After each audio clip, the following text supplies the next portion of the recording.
បាទជំរាបសួរនិងសួស្តីអ្នកទាំងអស់គ្នាថ្ងៃនេះដែរខ្ញុំនឹងមកប្រាប់អ្នកទាំងអស់គ្នាអំពីរបៀបយកដៃឆក់ Electric Claw V2 អញ្ចឹងអំពីរបៀបយកវាអ្នកទាំងអស់គ្នាត្រូវការដៃឆក់នេះចំនួន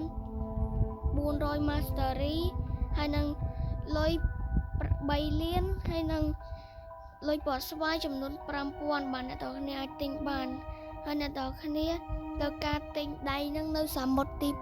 2ហើយរបៀបយកដៃនឹងចាំខ្ញុំប្រាប់អ្នកទាំងអស់គ្នាអញ្ចឹងនេះអ្នកទាំងអស់គ្នាគ្រាន់តែមកកោះfloating turtle នៅសមុទ្រទី3នេះមកហើយអ្នកទាំងអស់គ្នារត់ពីកន្លែង mention មកតាមខ្ញុំមក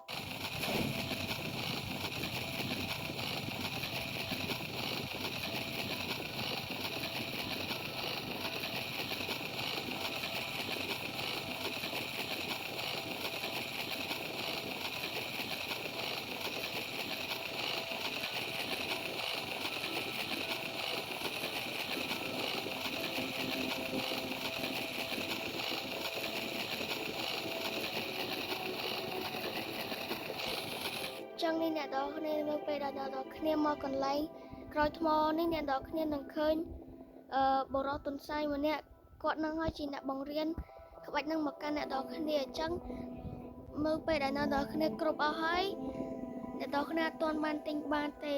ដោយសារវាឲ្យយើងធ្វើ quest រត់ពីនឹងទៅដល់កន្លែង mention មិញនៅកោះអណ្ដើកនឹងអញ្ចឹងអ្នកទាំងអស់គ្នាគ្រាន់តែដាក់ save point បន្ទាប់មកអ្នកទាំងអស់គ្នាគ្រាន់តែចុច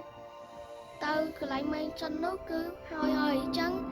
នីតិក៏វាមាននីតិកំណត់របស់វាអញ្ចឹងនៅពេលដែលអ្នកទាំងអស់គ្នាធ្វើបានហើយគ្រប់លុយគ្រប់ mastery អីអស់ហើយអ្នកទាំងអស់គ្នាអាចទិញដៃនឹងបានហើយគឺថាដៃនឹងពិតជាលយមែនតើចាំខ្ញុំបង្ហាញ skill អ្នកទាំងអស់គ្នានៅពេលបន្តិចទៀតនេះអញ្ចឹងនេះអ្នកទាំងអស់គ្នាគឺ skill របស់វាអ្នកទាំងអស់គ្នា skill ទី1អ្នកទាំងអស់គ្នាគ្រាន់តែចុចជាប់មកអ្នកទាំងអស់គ្នានឹងស្វាយទៅគេបន្ទាប់មកអ្នកទាំងអស់គ្នានឹងដាស់ទៅគេ skill ទី2អ្នកទាំងអស់គ្នាគ្រាន់តែដាក់តម្រូវឲ្យក្នុងគេអ្នកទាំងអស់គ្នានឹងហោះទៅបុកគេឲ្យគេប៉ើងហើយចំណែក skill ទី3គឺលយមែនទេអ្នកទាំងអស់គ្នាវាយដីហើយវិញនឹងតែម្ដងអញ្ចឹងគឺថាដៃនេះពិតជាលយមែនទេបើអ្នកទាំងអស់គ្នាស្រឡាញ់វាអ្នកទាំងអស់គ្នាអាចធ្វើតាមខ្ញុំបានគឺថាអ្នកទាំងអស់គ្នាត្រូវការរបស់រៀងច្រើនបន្តិចហើយនឹង mastery វាចំនួន400 mastery អញ្ចឹងគឺថាវីដេអូយើងមានតែប៉ុណ្្នឹងទេបាយបាយអ្នកទាំងអស់គ្នាបាទ